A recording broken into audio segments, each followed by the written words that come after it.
A lot of this isn't going to make sense to you, and I'm sorry about that. I'm just going to start at the beginning, with the house.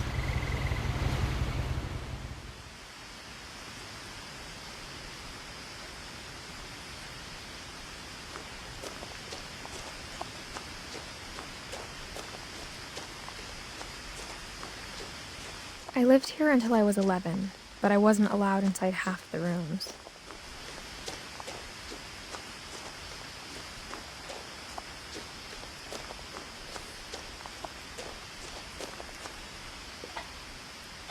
Inside the mailbox were bills from 7 years ago, marked urgent, open immediately.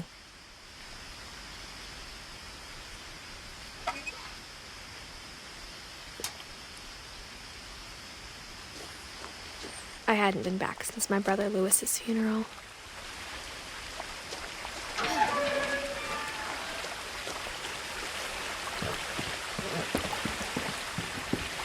In her will, my mother left me a key, but didn't tell me what it unlocked.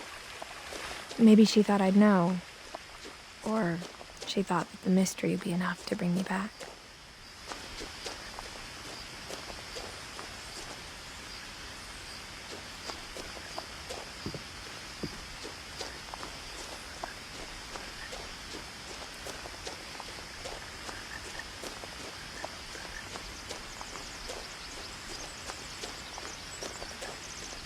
No one had driven this way in a long time, but I saw a few hoof prints.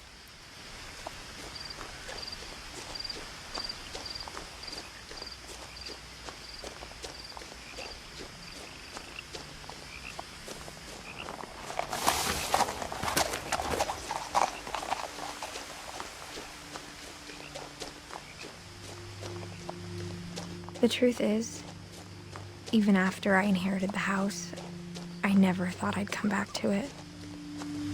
But now I had questions about my family that only the house knew the answers to.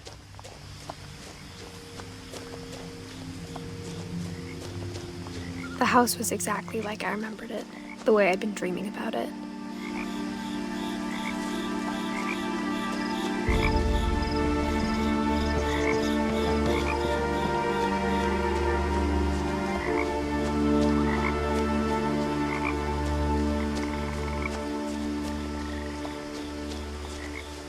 As a child, the house made me uncomfortable in a way I couldn't put into words.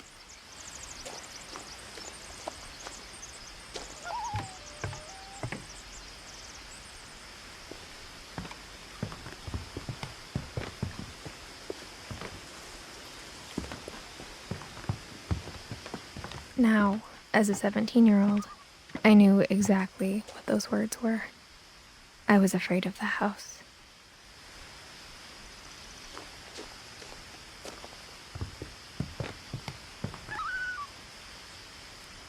I hoped the key might unlock the front door. It didn't.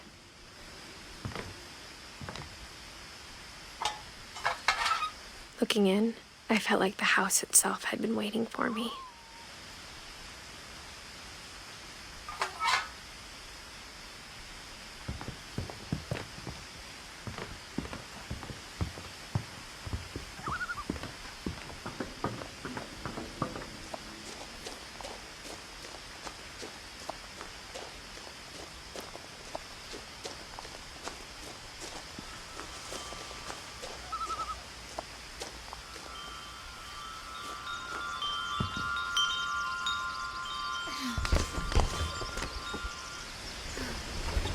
Crawling through the doggy door used to be a lot easier when I was 11.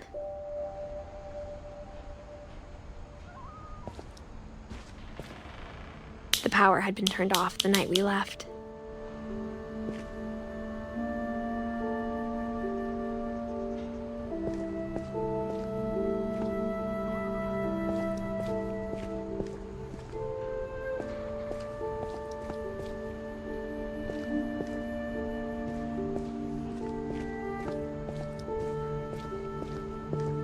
For the first time in years,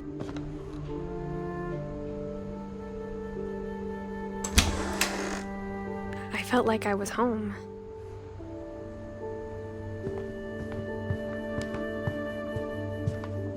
The table was still a wreck from the night we left. It was like a bomb had gone off, killing everyone but sparing the furniture.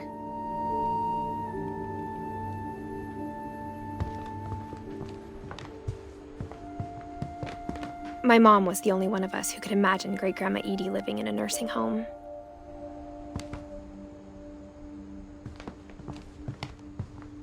Nothing in the house looked abnormal.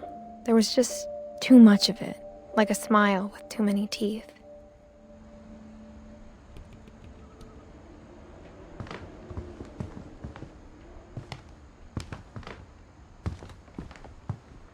Even the fireplace had a story. Edie told me the bricks came from the original house, after it sank.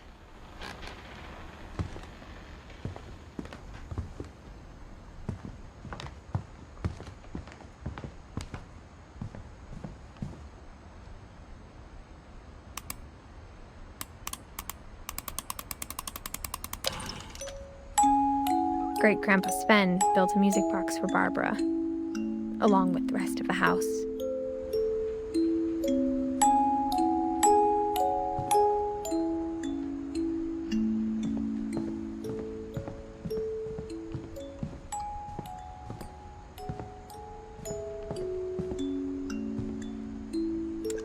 After Milton disappeared, Mom sealed up all the bedrooms. Then Edie retaliated and drilled peepholes.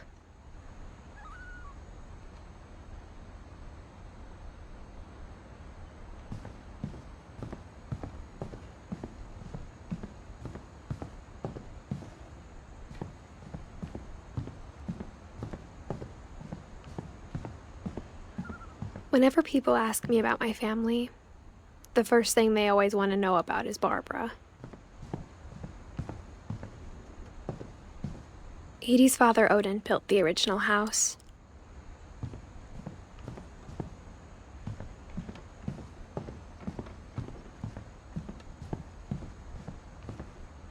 I spent a lot of time playing in Great Uncle Walter's room. Lewis told me there were secret passages, but I never believed him.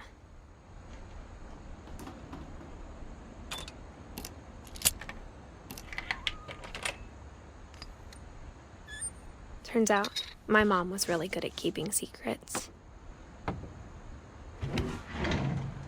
Now it was time to find out what my mom had been afraid of.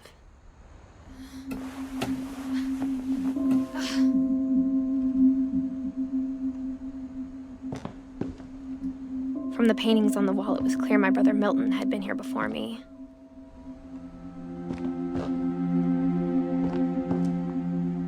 Reading this, maybe it sounds like I had a plan, but I had no idea what was behind that door.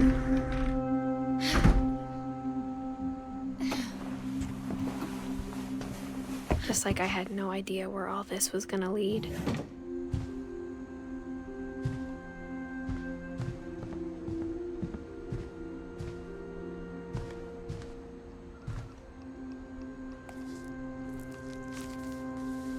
December 13th, 1947. Dear Diary, I'll be gone soon, but I wanted to tell somebody about what's gonna happen. It started when Mom sent me to bed without dinner. I woke up and I was starving, so I looked around for something to eat.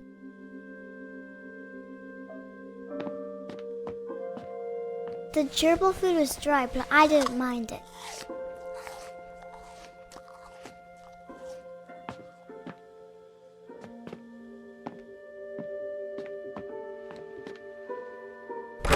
Mom, can I come out now? Sweetheart, it's late. Go to sleep.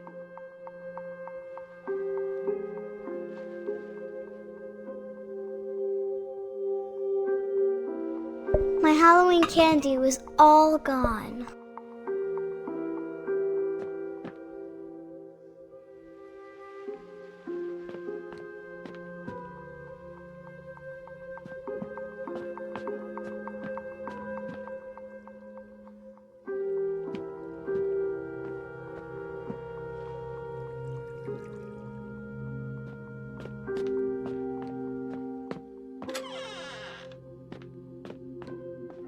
I kept eating and eating,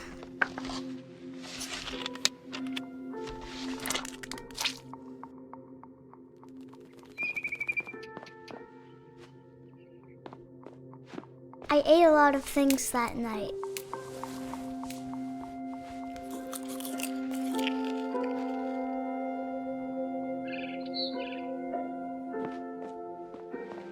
Then I heard chirping outside my window. It was a barn swallow going back to her nest. I reached out for her.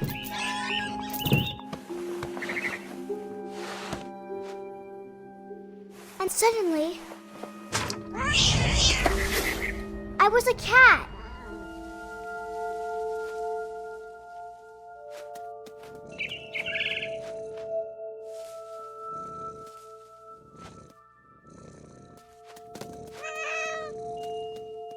I tried to be quiet, but the bird was really scared.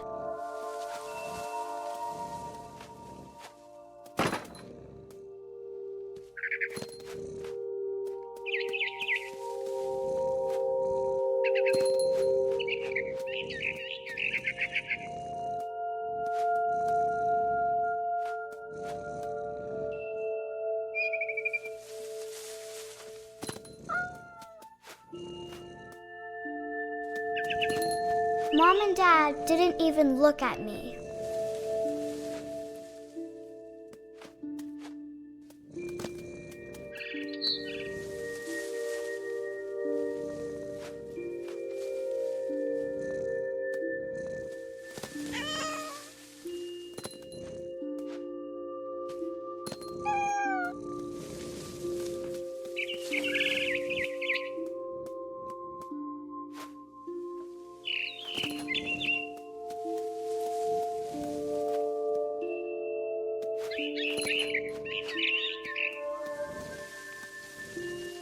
I jumped and I almost got her.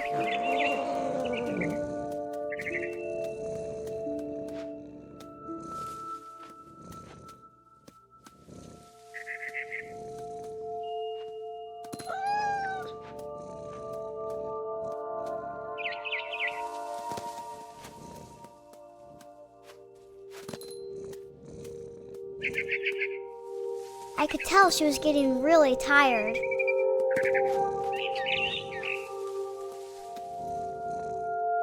Now I was up in the big tree. I promised Dad I wouldn't climb it anymore. All I cared about was eating that mama bird.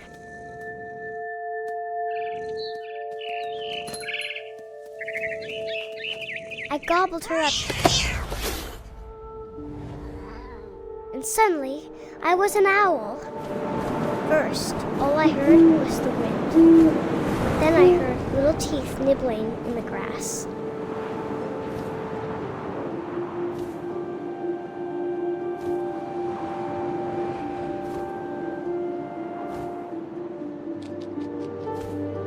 Rabbits.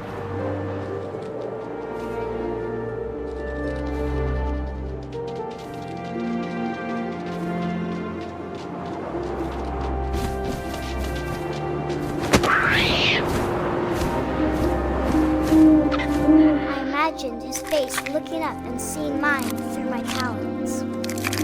I swallowed him up, and I didn't chew one bit. Then I flew off to find something bigger.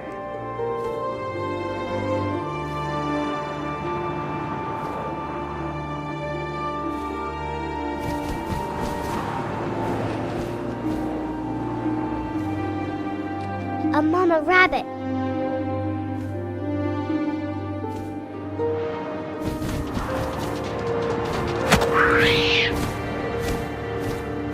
She was almost too big to carry. I started choking, but I couldn't stop eating. And suddenly, I was a shark.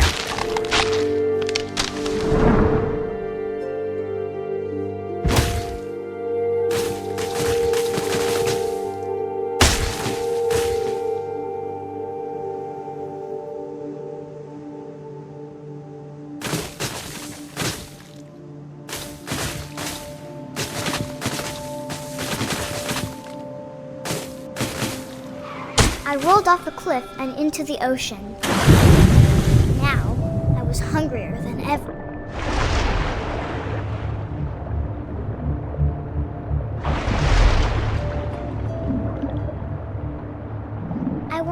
fat, juicy seals.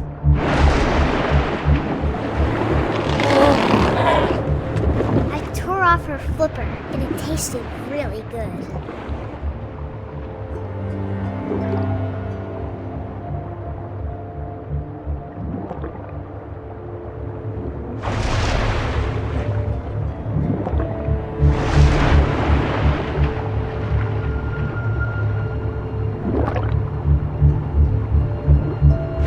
Grabbed on tight. But I was so hungry, I jumped out of the water.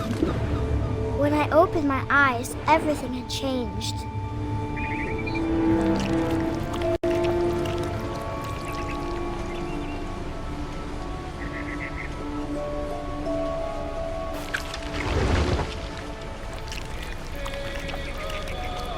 Now I was a monster, and I smelled people everywhere.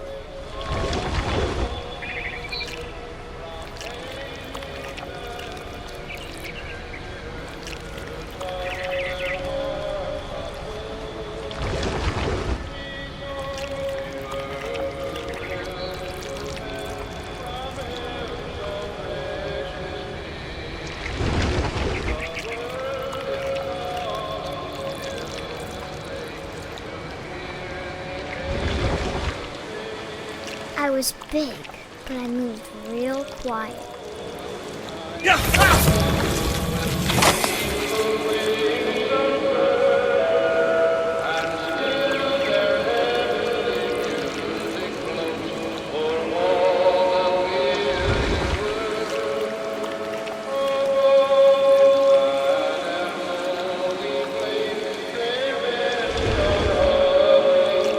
I wanted to stop, but also I didn't.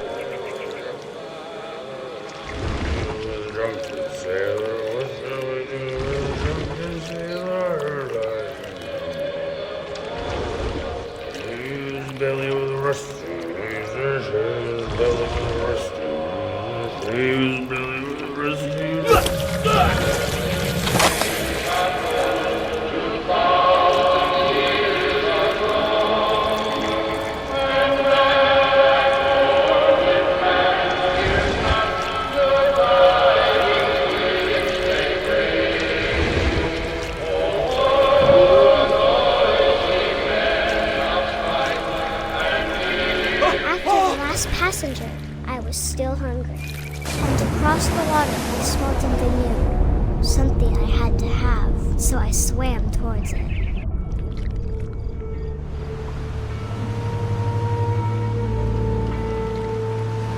I slithered onto the sand, and the good smell went into the old pipe.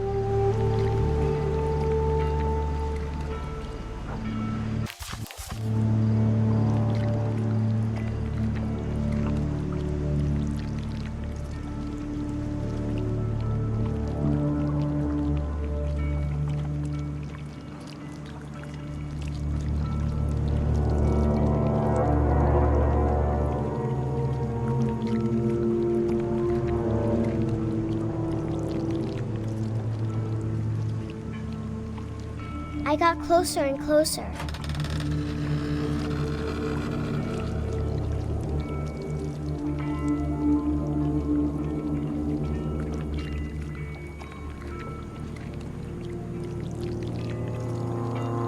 All of my stomach started growling. And suddenly, I was me again. I held my breath for a long time, but I couldn't hear anything. I think it's waiting for me to fall asleep. But it's not going to wait much longer. It needs to feed, and we both know I will be delicious.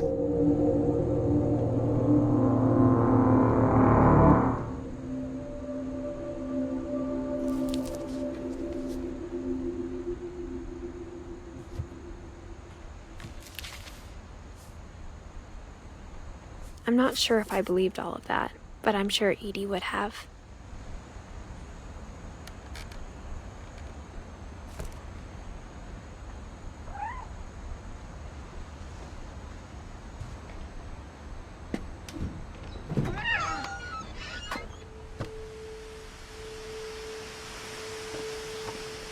This will be obvious later, but my mom never told me any of these stories. Edie would have, but Mom didn't like bringing up the past. Though, when we adopted a stray kitten, she was the one who named it Molly. I spent a lot of time in Great-Grandma Edie's room.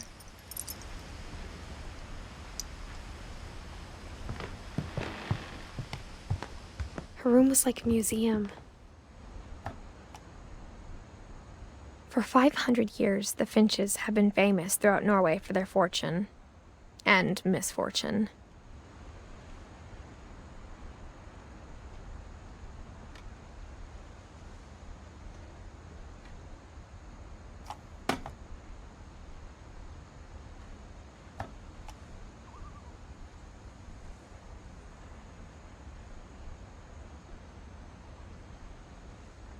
Odin Finch buries the latest victims of the family curse, his wife Ingeborg and their newborn son, Johann. On January 7th, 1937, he set sail with his family and his house, hoping to leave the curse behind. But 40-foot waves off the coast of Washington send the house and Odin to the bottom of the sea. Odin's daughter Edie, with husband Sven and baby Molly, step ashore on their new home, Orcas Island. Odin Finch is the first to be buried in the new family cemetery. His daughter Edie is already dreaming of a new Finch house.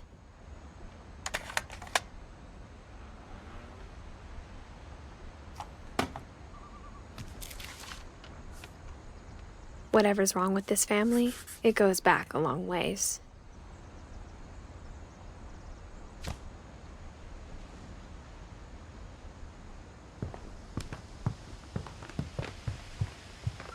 When Edie told people Sven was killed by a dragon, she could also have said he was building a dragon-shaped slide that collapsed. She could have, but she didn't.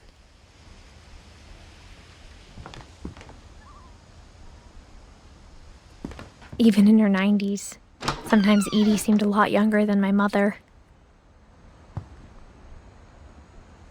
The only trace Grandpa Sam's first wife Kay left on the house was the pink bathroom.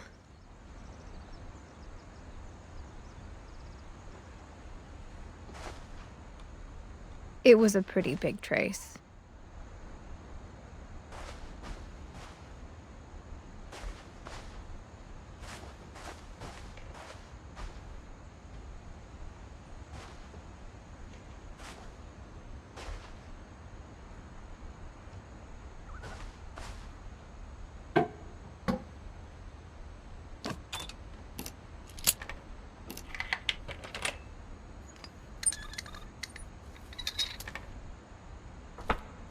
There's a secret in this bathroom.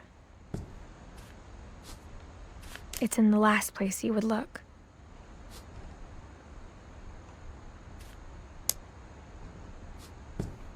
It isn't in the cupboard. It's hidden in this book.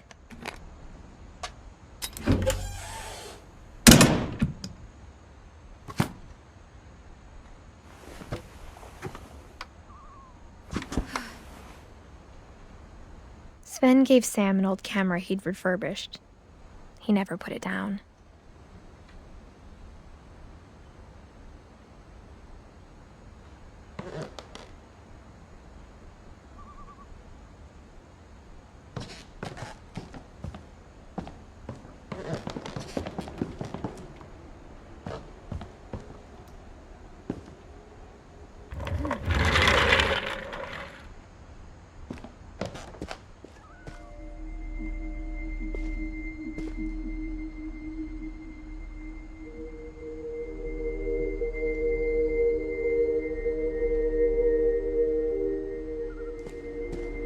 I knew Grandpa Sam had a twin.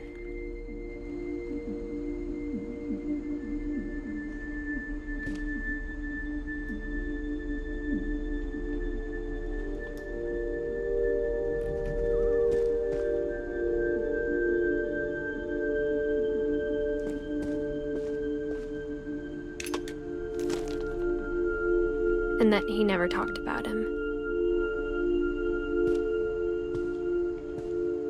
I guess my grandpa didn't like history any more than my mom did.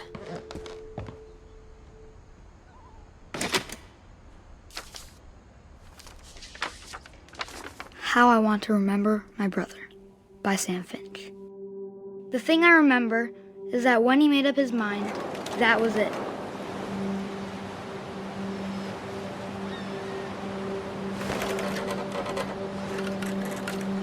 My brother said he'd die before he ate another mushroom, and he did. At Barbara's funeral, we swore we'd never be afraid again, and he wasn't.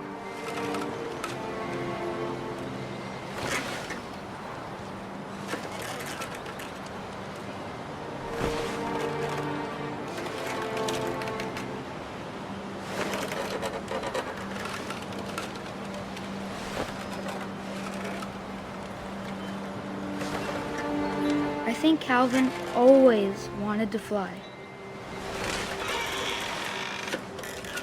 Sam, coming! Dinner's ready! Coming! But that day, he finally made up his mind to do it. I told him going around was impossible. Maybe if I hadn't said that, Calvin, I'm not gonna tell you again! maybe if the wind hadn't picked up, then maybe he'd still be here. But I doubt it. I think he'd already made up his mind. That's what I want to remember about my brother.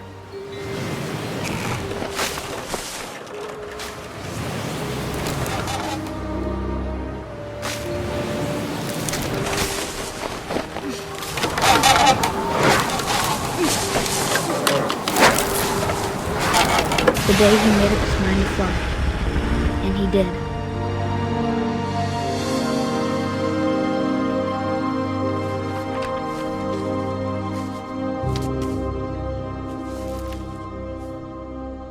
Calvin's story felt strangely familiar.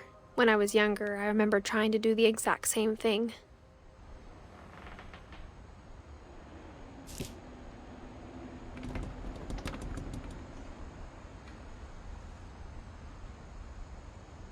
After the funeral, Edie roped off Calvin's half of the room.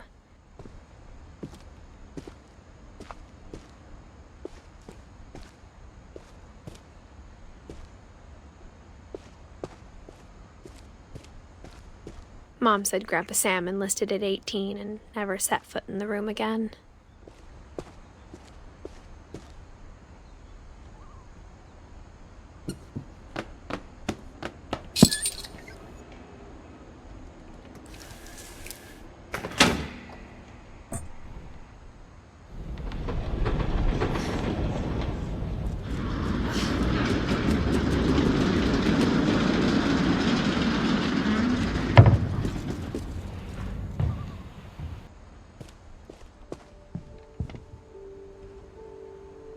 The passages were a pretty tight fit. They'd obviously been built for smaller hands and bellies.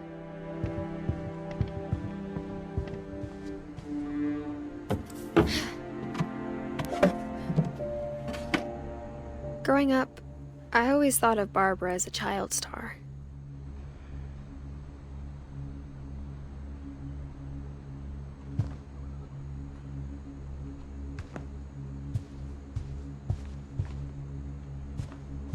I never thought about how hard it must have been for her afterwards.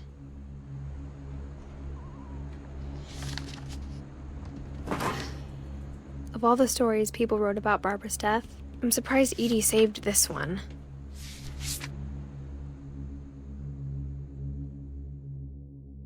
Old Jack here with another ghastly tale inspired by America's most unfortunate family. I'm calling it The Surprise Ending of Barbara Finch. As a child star, Barbara was famous for her scream.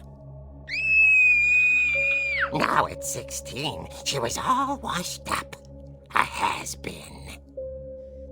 But But in a lucky break, she'd been asked to perform her signature scream at a local convention for monster movie fans.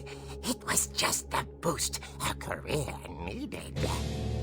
Unfortunately, her scream hadn't aged well.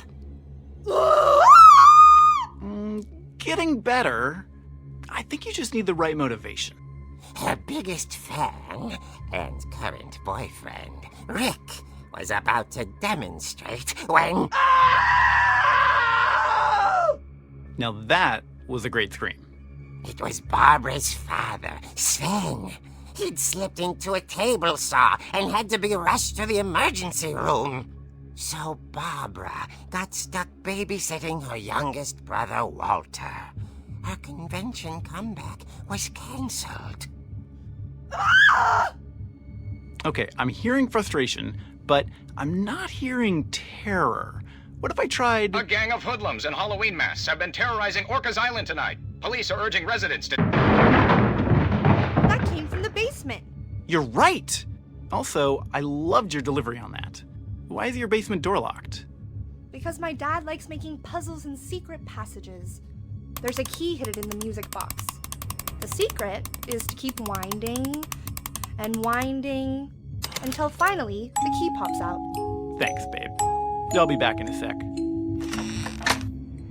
20 minutes later, Rick hadn't returned. So Barbara went to look for him, right on cue. She reached for the music box.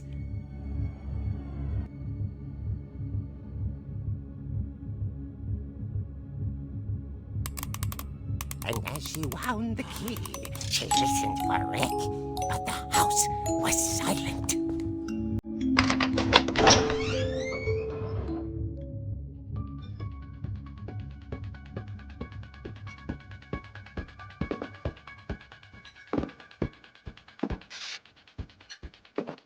She found Rick's crutch and imagined the worst.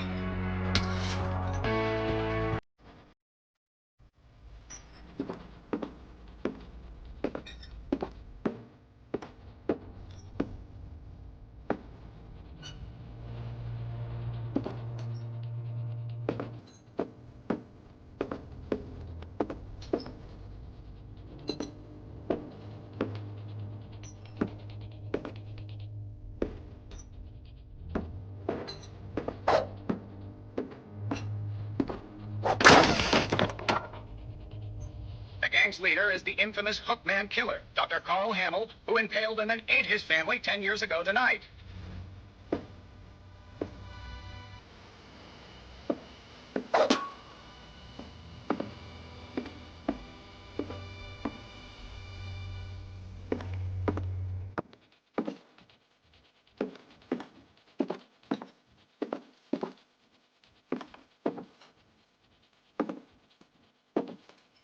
Old Finch rattled and grew still.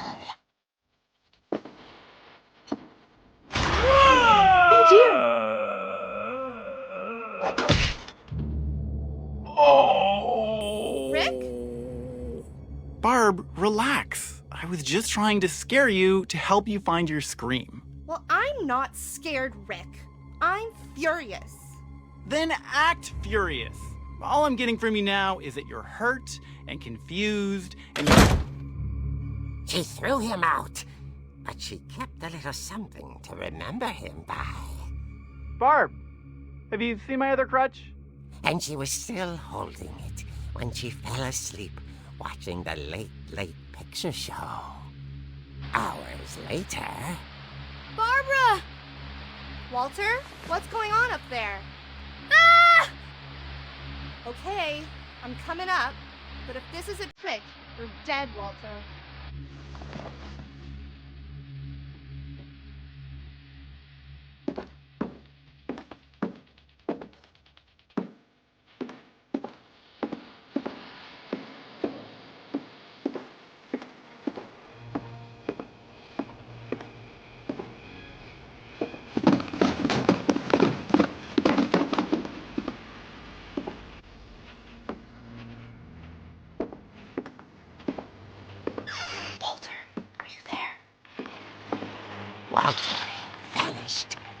his bedside radio was still on. Orcas Island police describe the man as 6 feet tall, with a steel hook for a hand. Residents are urged to lock all doors and windows and notify the police of any suspicious activity.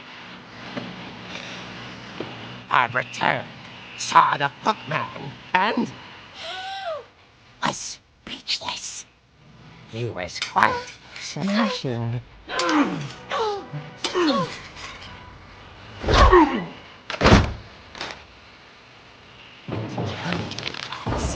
He couldn't get enough of Barbara. Okay, Barbara, there's gotta be another way out of here.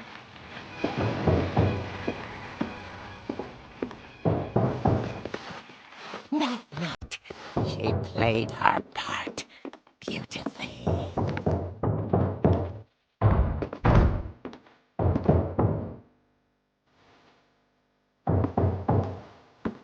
Molly's door hadn't been opened in years.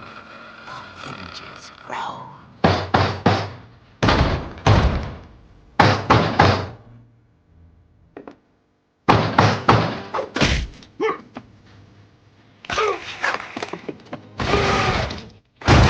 He wasn't moving, but she sensed the story might not be over yet.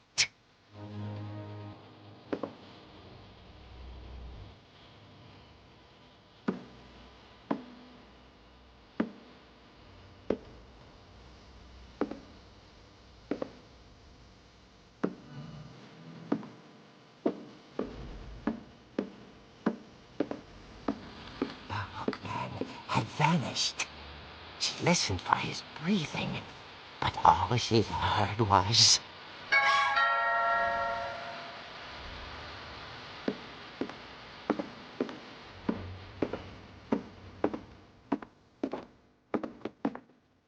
At the door, she heard whispering. It was coming from inside the house.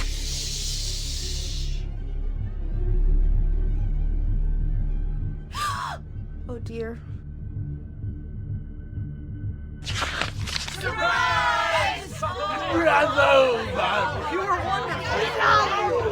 monsters had come to surprise her. For Barbara, it was a dream come true. Then she saw what kind of monsters they were, and she realized what was about to happen. She was going to be famous. And with her final breath, Barbara Finch gave the performance of her life.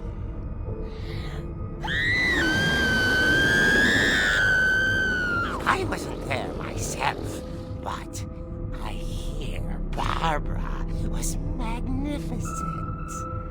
Poor girl. She had a taste for stardom. But unfortunately, so did her fans. Of course, the police blamed it all on poor Rick, who disappeared the same night. And little Walter, hiding under his bed the whole time. He took it all pretty hard, but that's another story. As for Barbara, tucked inside the music box is all they ever found of her. Her ear. Now that's what I call a real eerie tale.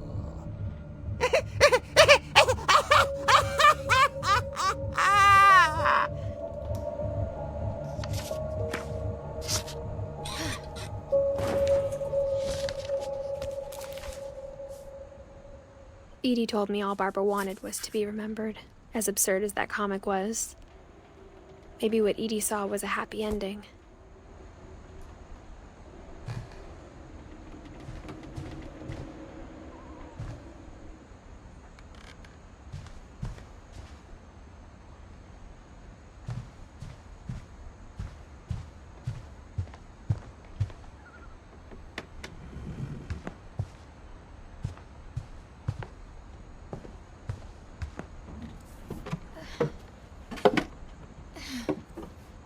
I guess now I know why Mom didn't like me playing with the music box.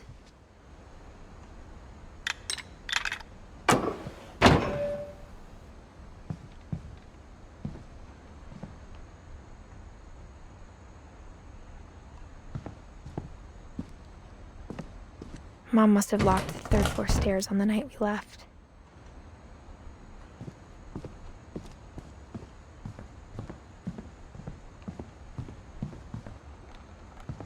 It's funny. All those times I played with the music box and never found the basement key.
Mom said the basement was off limits, unless I wanted another tetanus shot.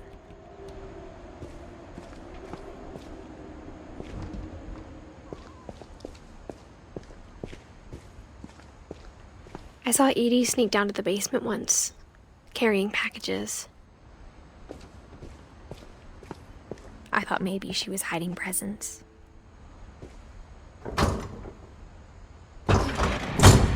It turned out she was hiding a lot more than that.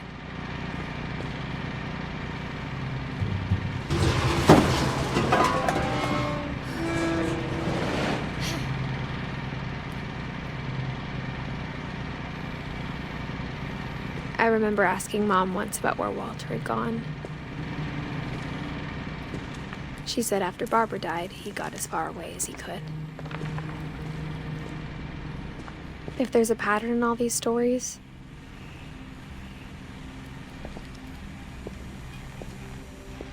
I think it's that none of us has gotten very far.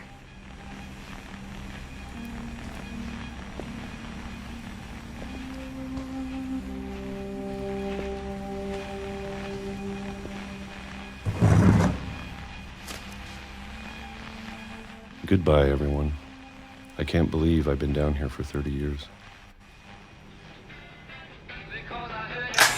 On that first day, after the shaking started, I didn't think I'd survive a week.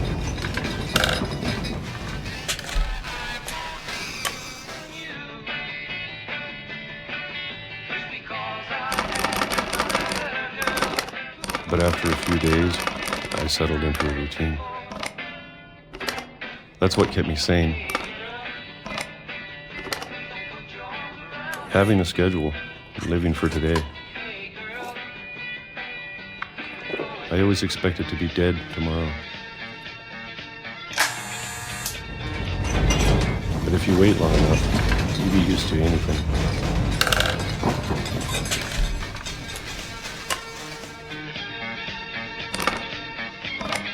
Even a monster on the other side of a door starts to feel normal. Almost friendly.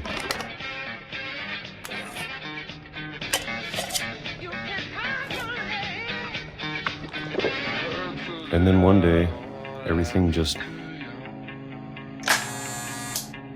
stopped. Whatever that thing was, it was gone.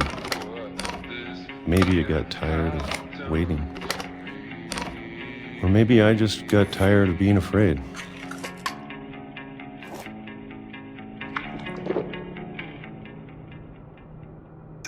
It's been a week now, the longest in 30 years. I'm done waiting. I have to leave while I still can.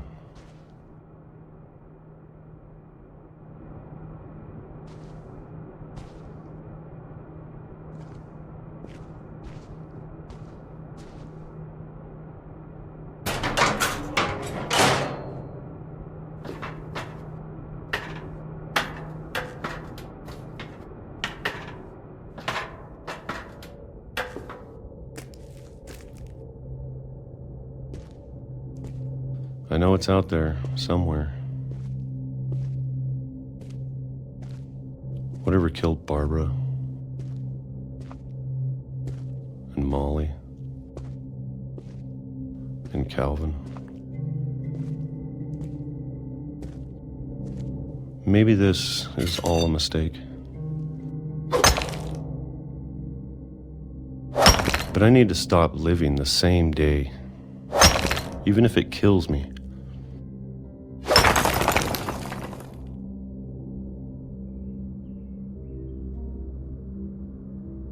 Whatever's out there, I want you to know I'm ready for it.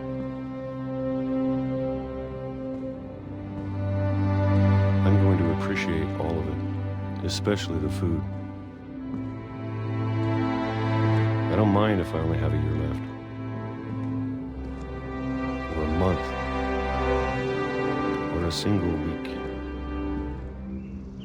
I'd be happy with one new day. I can already imagine the sun on my face.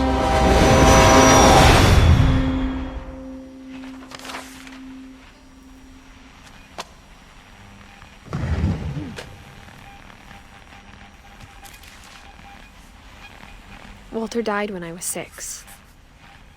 I can't believe my mom never told me he was down here.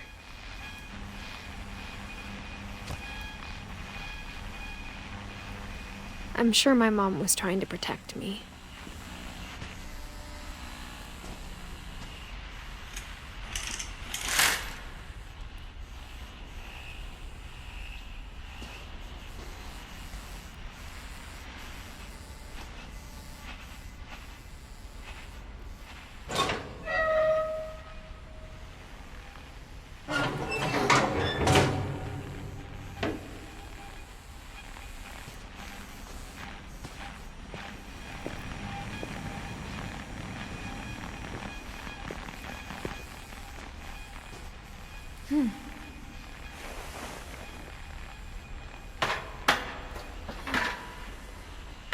Maybe she was afraid I'd end up like Walter.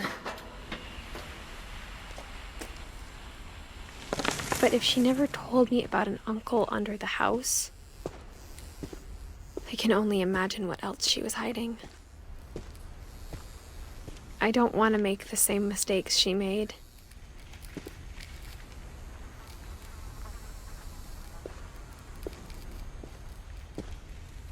Trying to bury something that's still alive.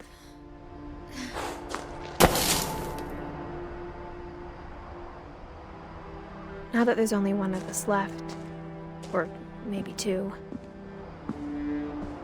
I thought it was time I heard the stories for myself and found out what happened to everyone else. But now I'm worried the stories themselves might be the problem. Maybe we believed so much in a family curse, we made it real.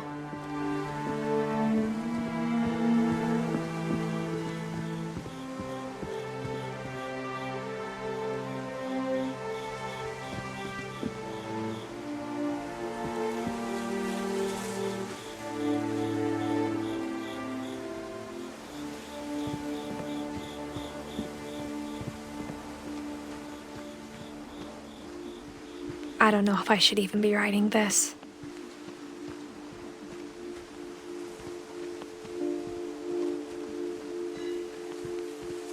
Maybe it'd be better if all this just died with me.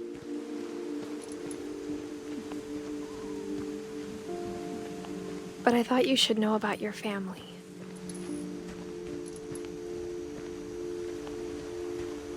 And the history you're a part of.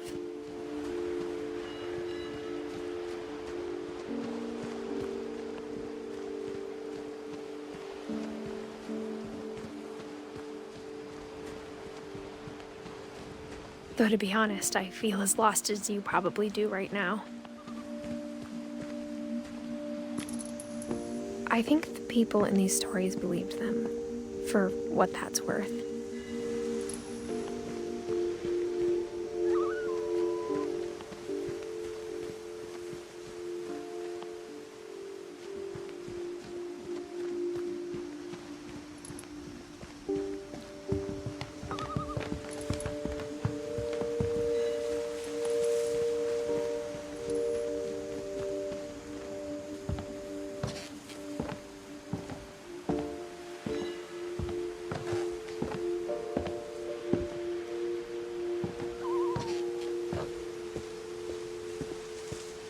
you look at the house, that history of imagination and stubbornness and madness, any of it seems possible.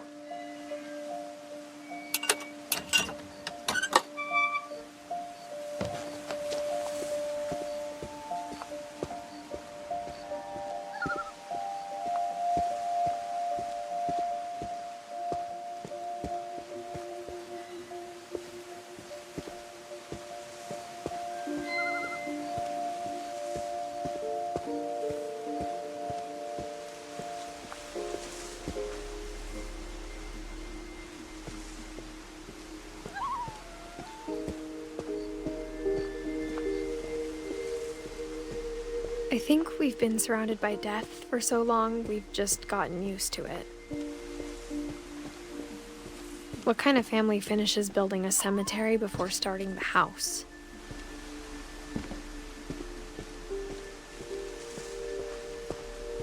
It's embarrassing for me to admit this, but the pet cemetery made me more uncomfortable than the human one. 3 of the gerbils were mine, and 2 had been my fault.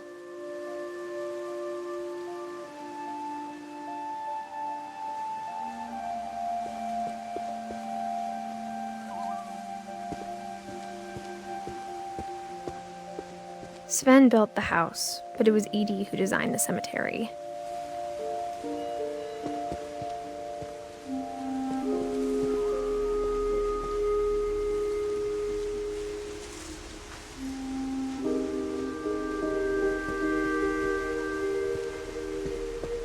I'm sure Odin's monument had been Edie's idea. My mom was always trying to move on, but for Edie, the past never went away. She could see it poking out of the water at low tide.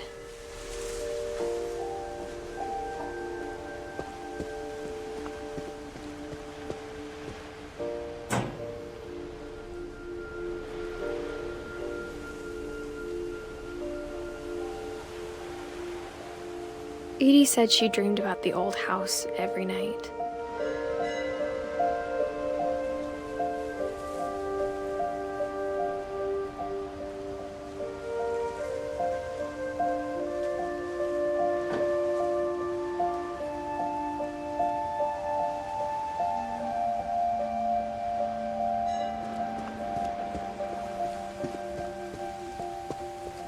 Edie's side was always easier for me to understand.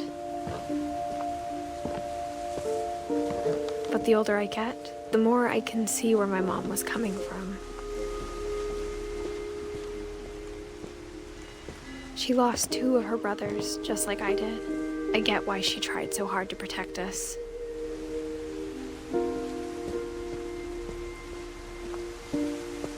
There's so many things I wish I could ask my mom now.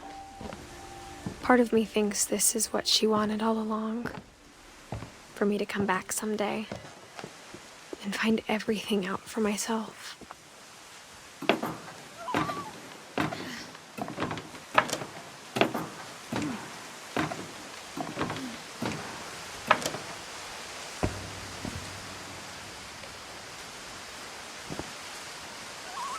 But looking back on it now,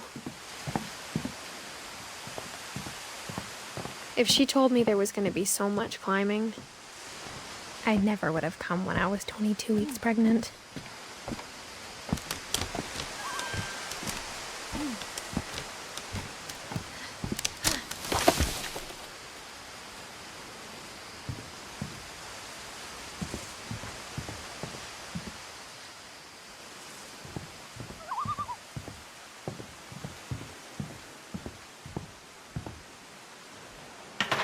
I never met Grandpa Sam, but I think he and my mom had a lot in common.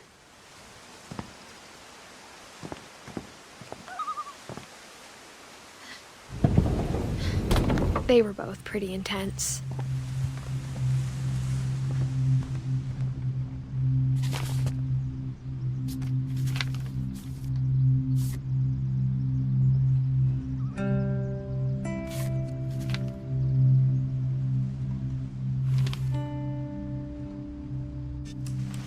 Dawn, I promise, you'll never forget this weekend.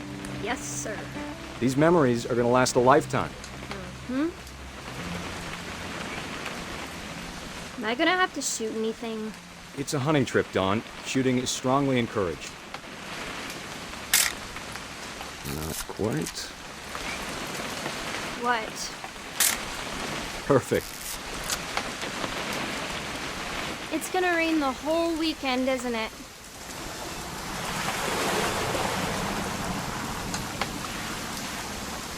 I will never forget this weekend, Dad. That's the spirit. Okay, got it. I'm gonna take some pictures, okay? Just be careful. That camera's older than you are.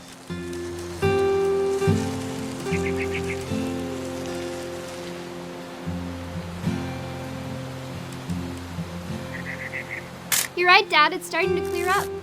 Still freezing, though.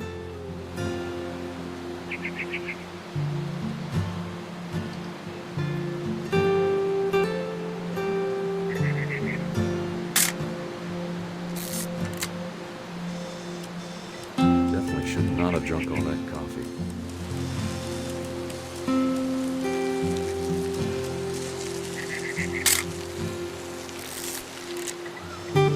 Nothing quite like being outside. Hold still while I take a picture of you. Day. That's a keeper. Oop. A little more gas in the tank, I guess. I'm just saying, I'm not always gonna be here, Dawn. You'll need to remember this stuff, if you want to survive. I'll be fine, Dad. You know who else thought he was gonna be fine? Some guy who died. Dawn, I'm being serious. I know, Dad. You're always serious. Doesn't being out here make you want to chill out? Well, to tell you the truth, I haven't been out here in 20 years.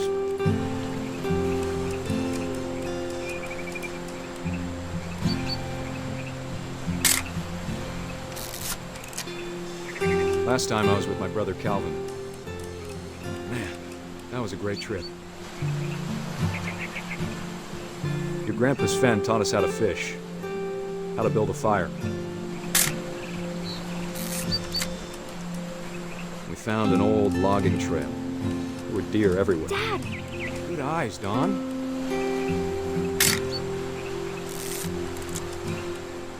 Before you take the shot, let me get a picture of you.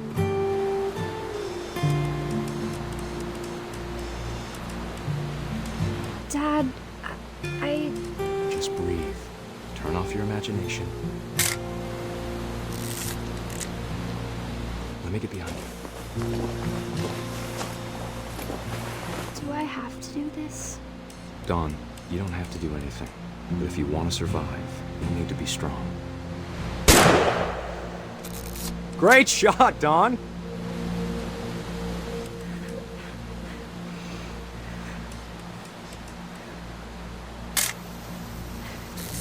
I'm proud of you, Dawn. Always remember that, okay?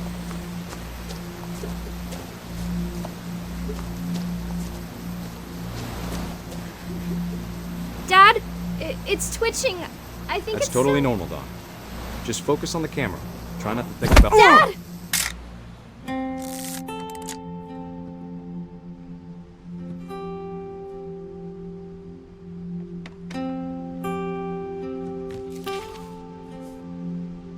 Of all these stories, that's the one I wish most that my mom had told me.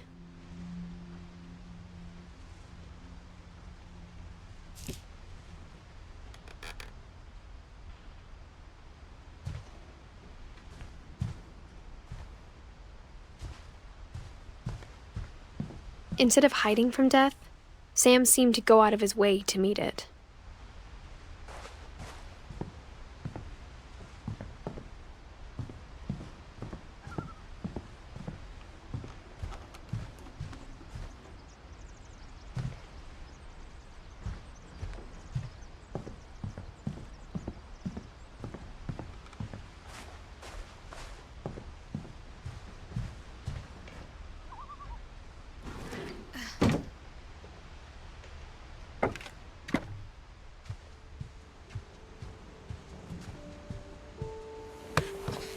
After Sam died, my mom and Edie got really close. They'd both lost a lot.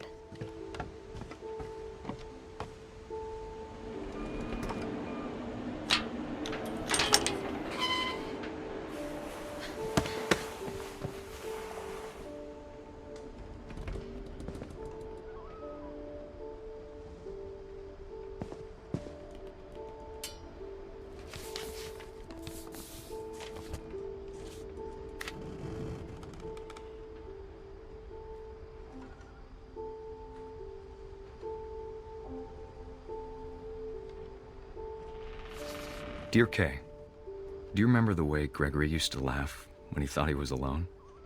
Like something funny was happening, but only he could see it.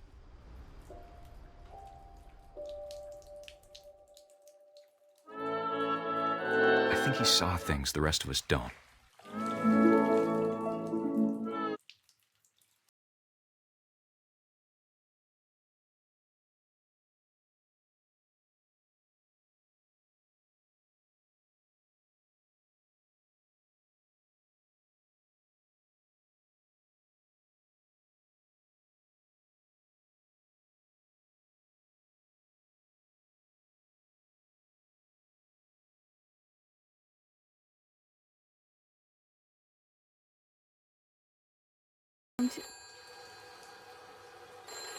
Hold on, sweetie.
That I worried about a baby being too happy. But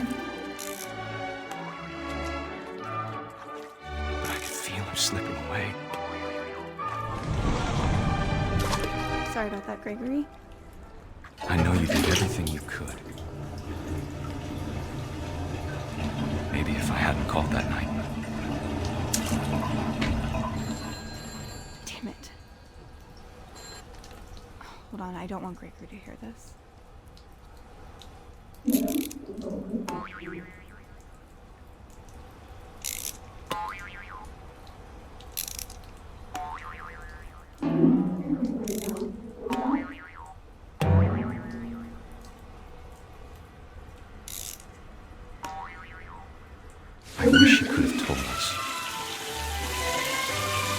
about the world he saw.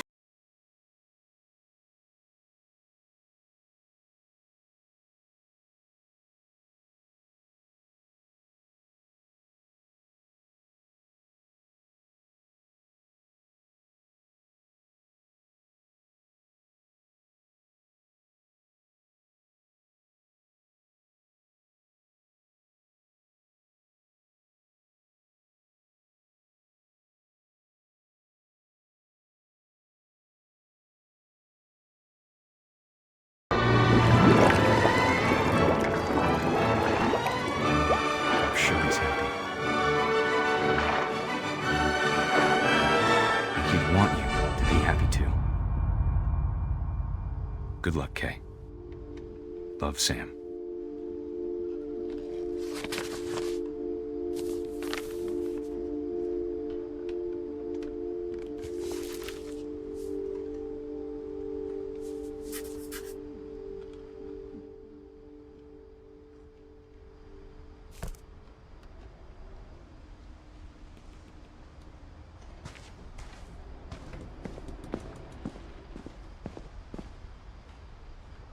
I can't imagine my mom ever writing poetry, and yet...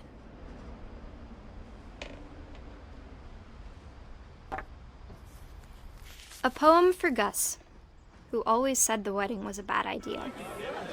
Our father never hit us kids, at least not very hard, before the day my brother said with teenage disregard that he'd be dead before he'd see a wedding in our yard.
My father made him come, of course, but Gus stood far apart, just flew his kite and bottled up the storm inside his heart.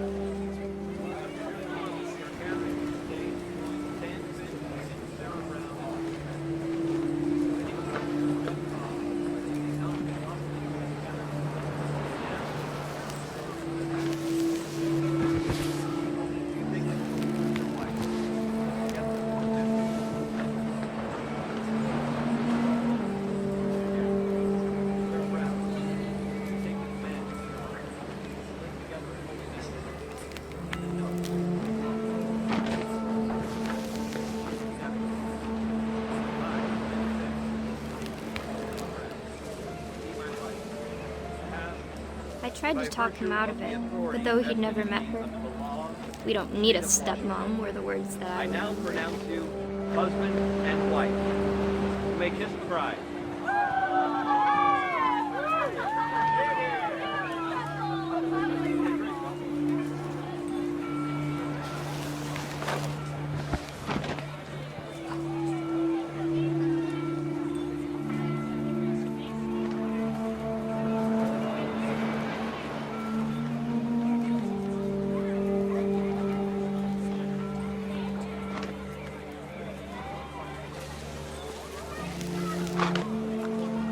When the time for photos came, Dad ordered him to come here.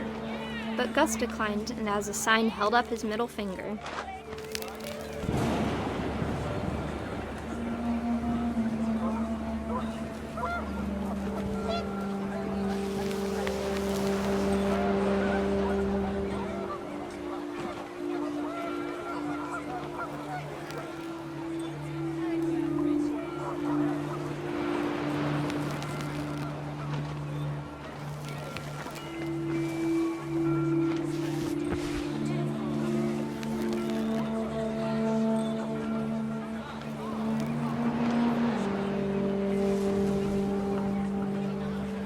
wind picked up, and panicked geese appeared and quickly went.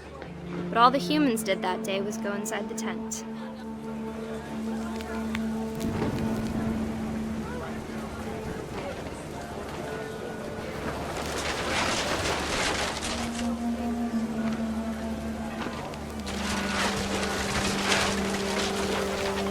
The rain came down in buckets then, but no one seemed afraid that nature might destroy the tent our dad had crudely made.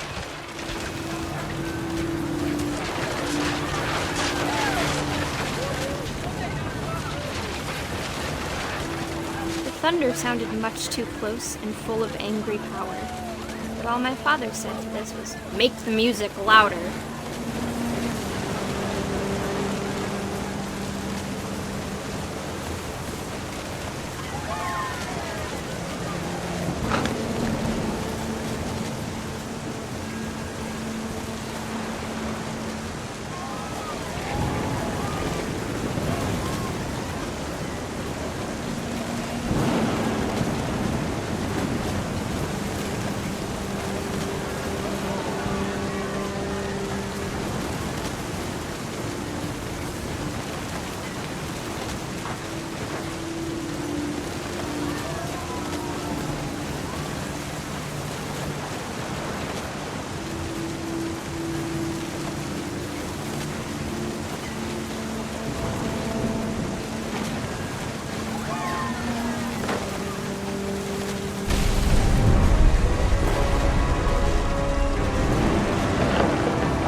I wish that I could truly say I thought about you on that day. Out there on the beach alone, just you, the wind, the sea, and foam. But I didn't, until we found you.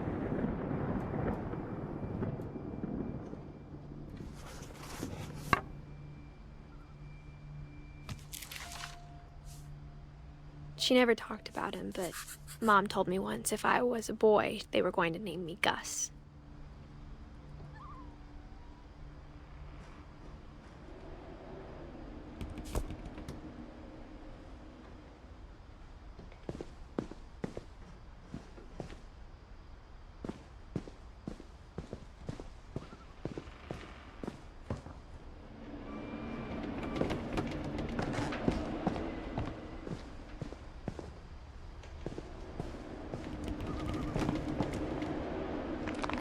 My mom moved up to the loft after her brothers died. At the time, it was as far away as she could get.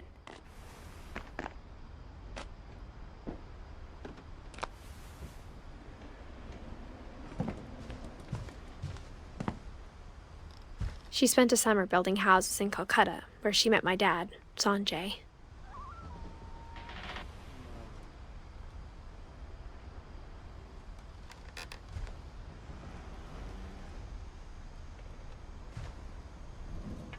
My mom moved to India a week after graduation and got a job teaching English. Louis was born a year later.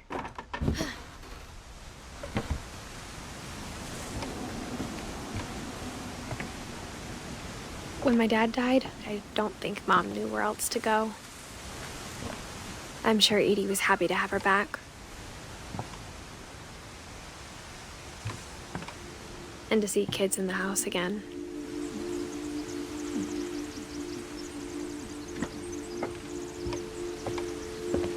The house had to get a little bigger, but Edie was used to that. And for a while, things were good. Almost normal.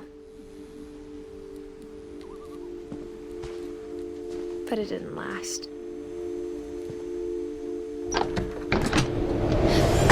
The beginning of the end was Milton's 10th birthday, when Edie gave him a castle.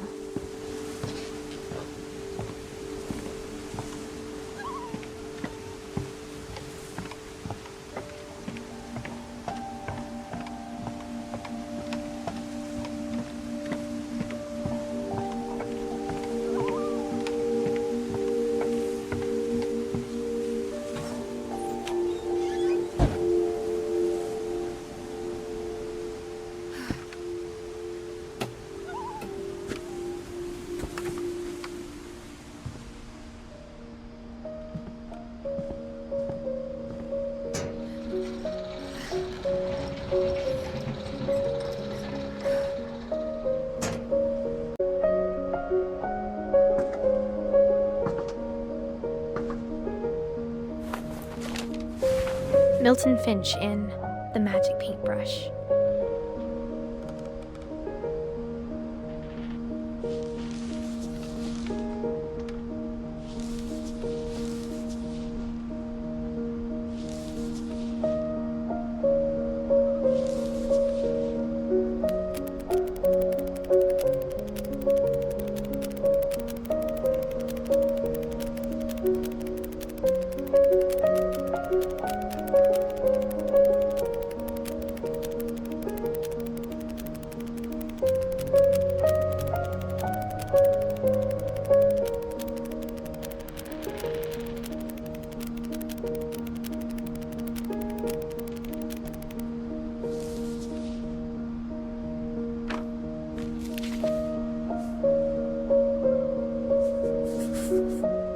I was 4 when Milton disappeared.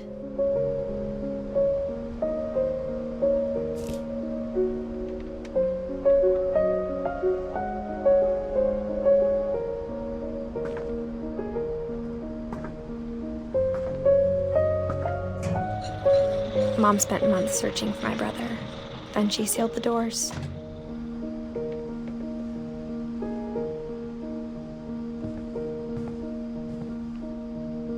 Whatever Milton had found in the house, Mom didn't want it getting out.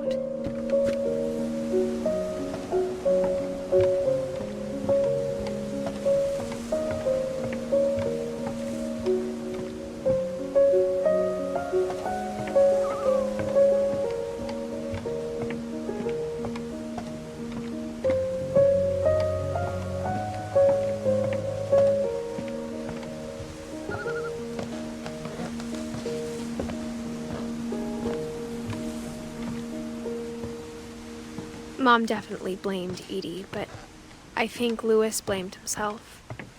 After he graduated, he just spent more and more time in his room, until Mom got him a job at the cannery.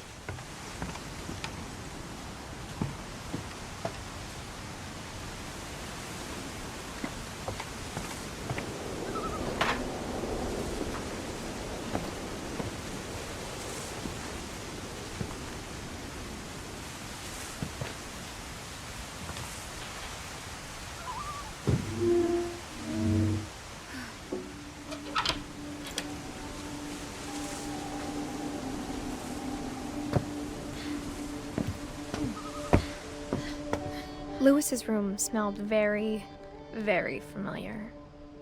That part of him lived on.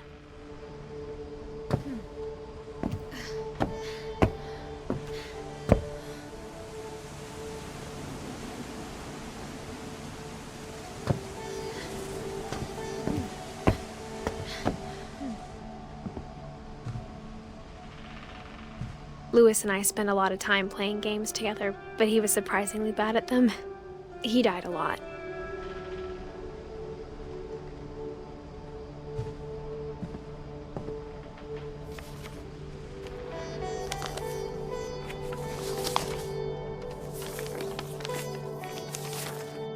Dear Mrs. Finch, as Louis's psychiatrist, I can understand your desire for an explanation.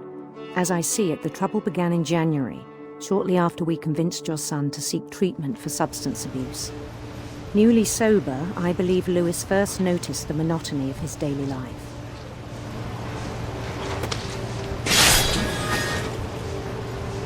He kept working at the cannery. But he withdrew part of himself. In our sessions, I saw the same behavior. His mind began to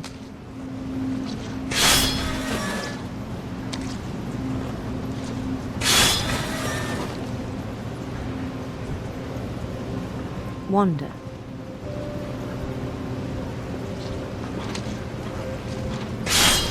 I asked him to describe it.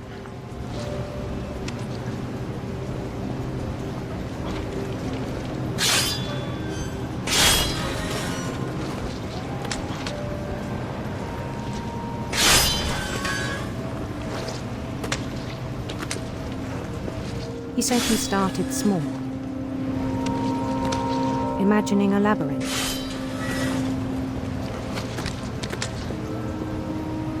He'd feel his way about.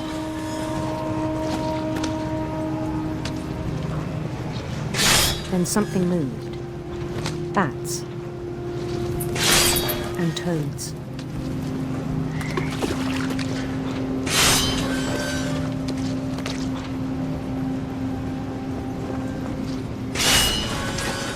And things that have not names. He knew it was all in his head.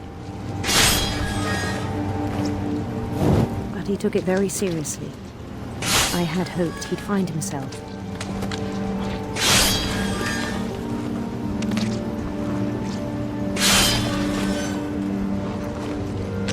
But he found something more.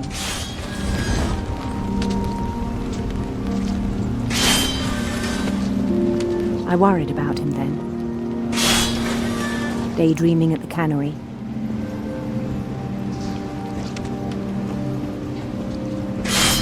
I spoke with his boss.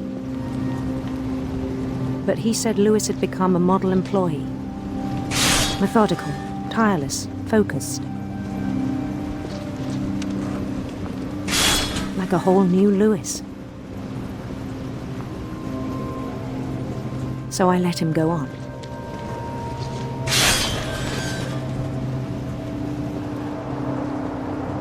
I even encouraged him. It seemed very promising at first. He told me he'd made a new friend.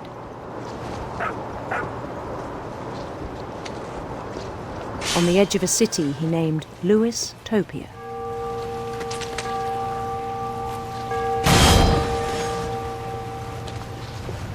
He built the city up slowly, brick by brick. Then he made musicians.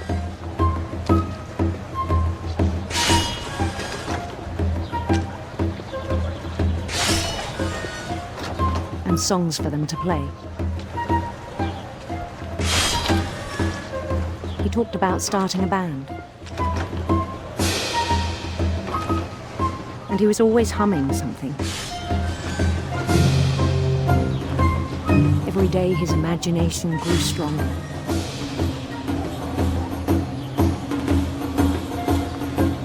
He no longer spoke at the cannery. But his chopping was as reliable as ever. Then one day it struck him that all the cheering crowds, even the stones under his feet, were all in his imagination, so he could do whatever he wished.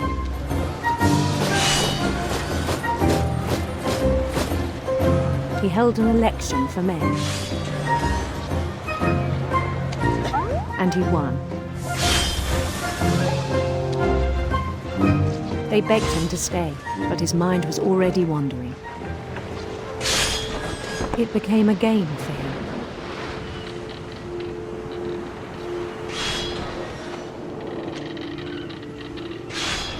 He'd conquer a city, then immediately push on. New Louisville.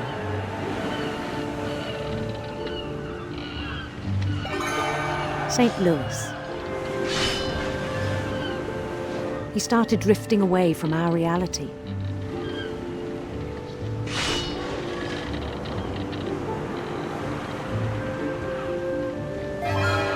Minneapolis. Until one day he forgot to go home from the cannery. Even as his mother pleaded with him, part of Lewis kept sailing on.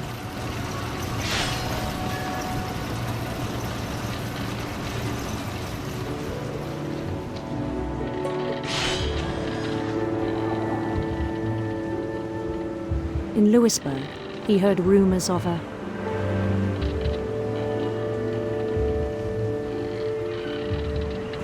beautiful prince, handsome queen.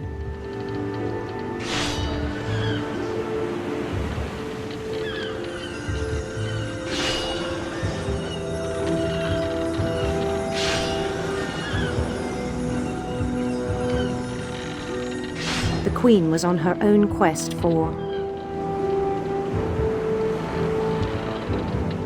sinister serpents.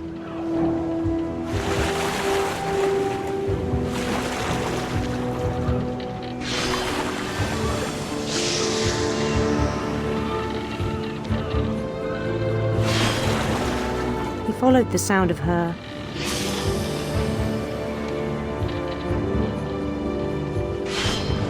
silver harp.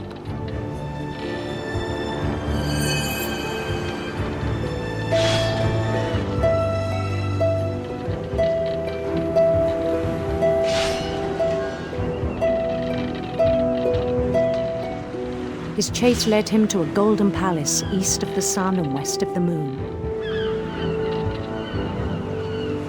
Even then, his logic remained sound.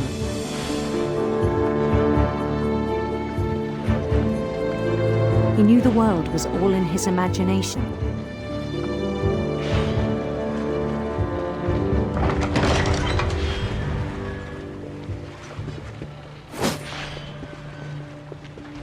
But he was so proud of having created it. In his own eyes, he'd become something greater than a king.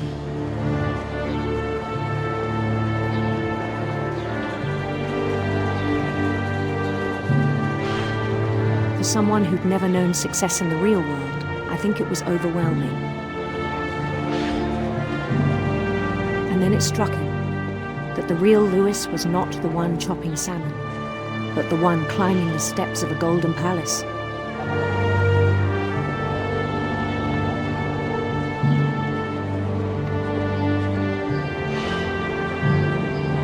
My imagination is as real as my body, he told me. It was hard to argue with him.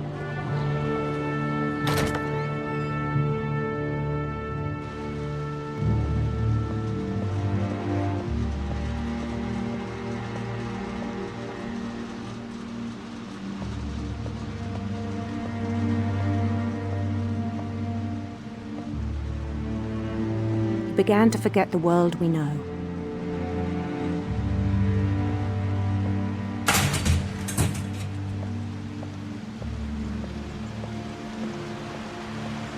I think it pained him to remember Lewis, the cannery worker.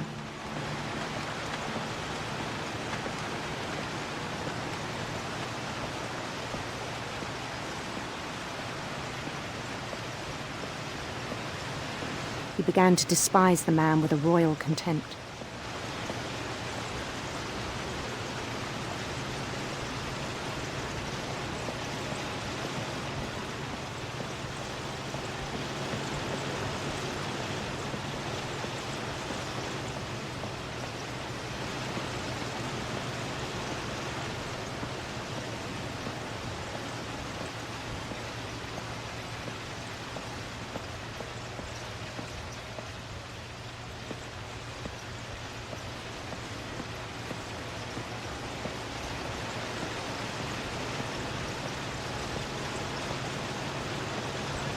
I still thought I could save him.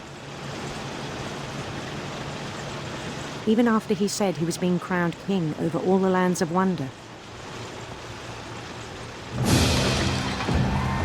The palace would be packed with his companions.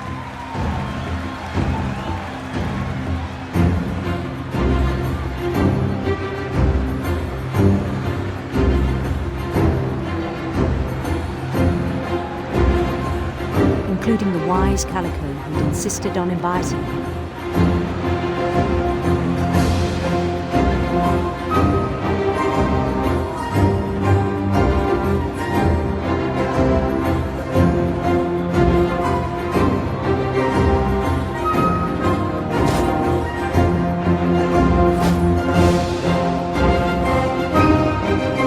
His queen waited, holding his crown.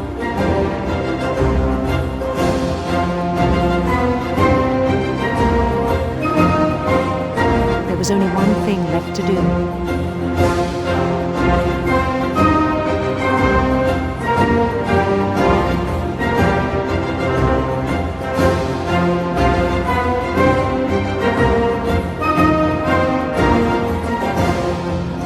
Bend down his head.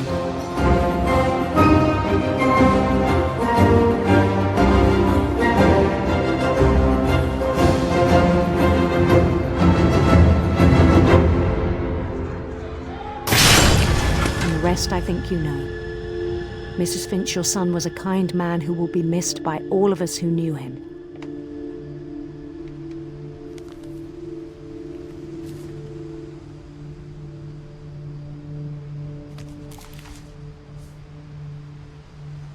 My brother was really cool. I wish you could have met him.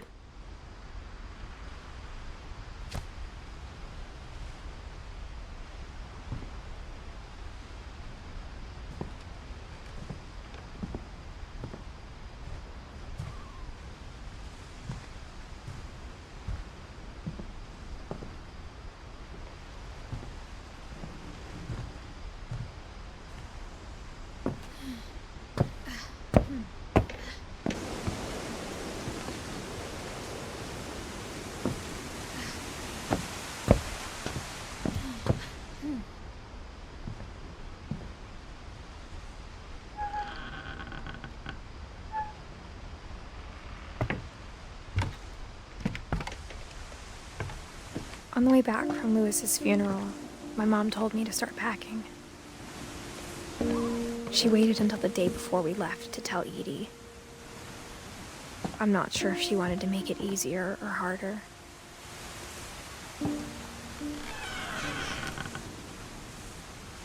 I wish we'd stayed. But I understand why we left.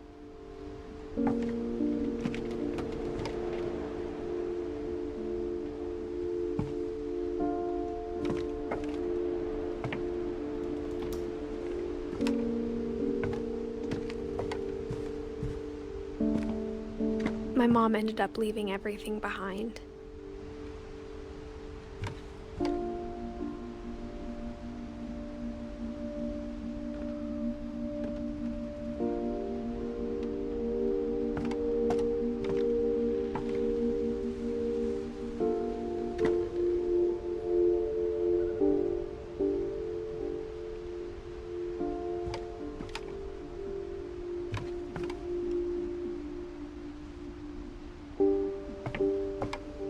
What happened that night had been coming for a long time.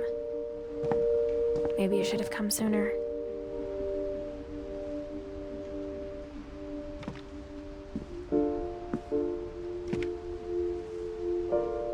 But it had to end one way or another.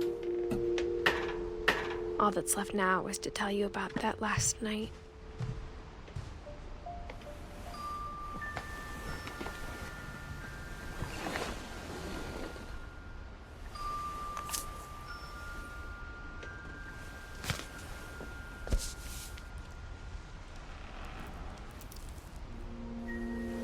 That whole last day, Edie just watched us pack and didn't say a word.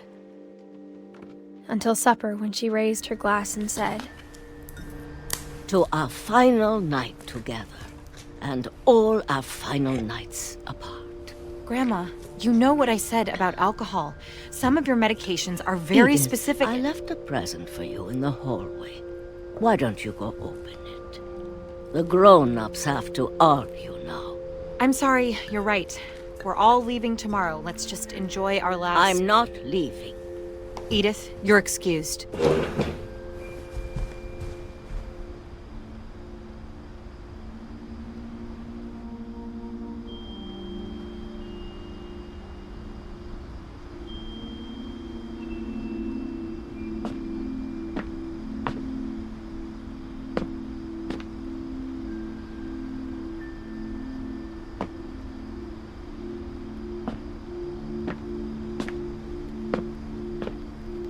The power had been shut off that morning, but Edie always had plenty of candles. When my mom sealed the library, I don't think she knew about the other entrance. Or that Edie had a key to it.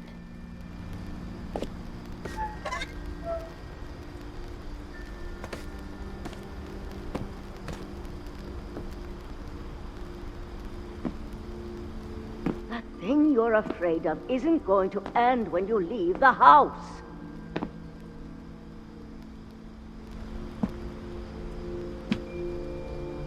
Edith has a right to know these stories. My children are dead because of your stories. I think it's best if Edith and I leave tonight. We'll have the nursing home send a van for you in the morning. Okay?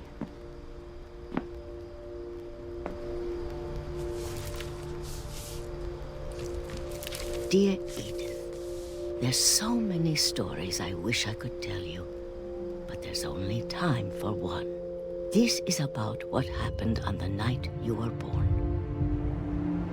That night, the tide went way, way out.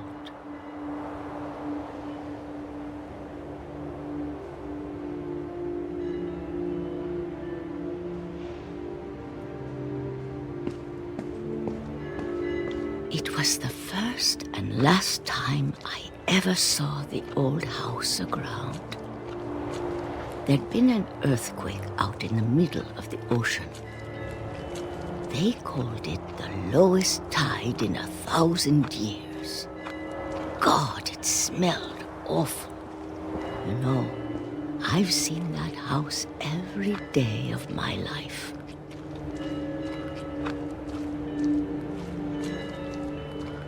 But I never thought I'd go back to it.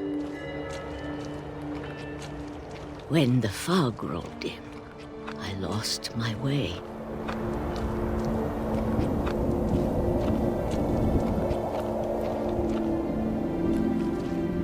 I got turned around.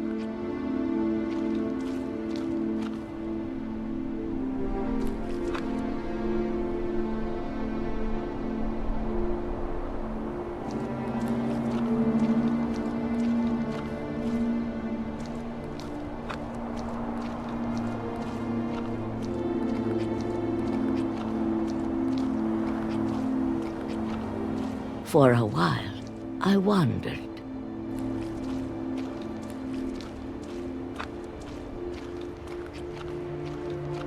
I started seeing things.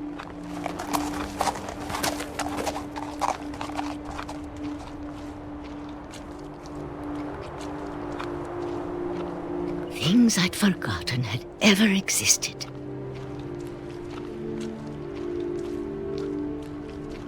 But when I saw them, they felt like old friends.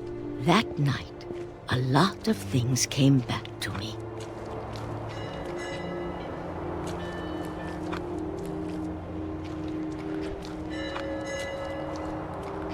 Or maybe I came back to them.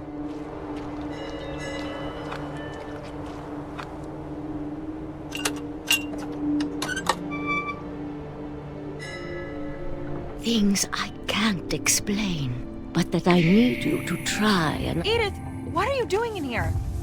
It's mine. Edith! Mom, you're gonna rip it! Let go! I kicked and screamed, but Mom dragged me to the car.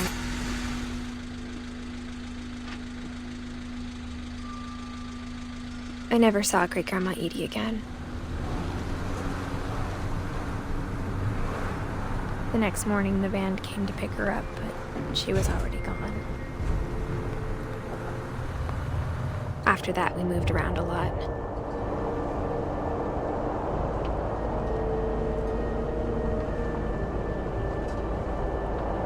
We both tried to make the best of it.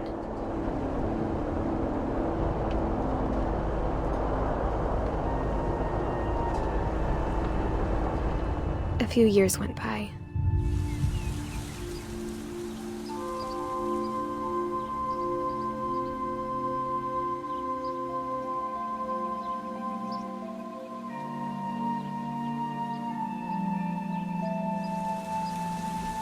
My mom didn't like to talk about it.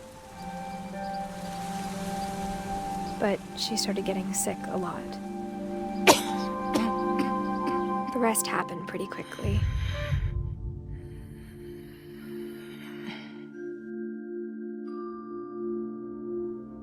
She got better for a while, and then she didn't. And then I was alone.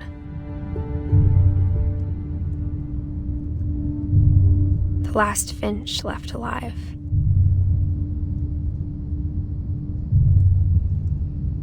Until I found out about you. I'm I'm still not sure what to tell you about all this.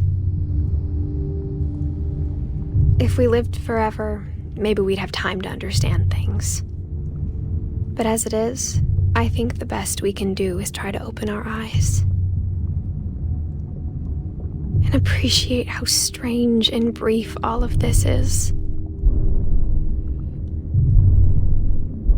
This journal was supposed to be for you. But now I hope you'll never see it. I just want to meet you and tell you all these stories myself. But I guess if you're reading this now, things didn't work out that way.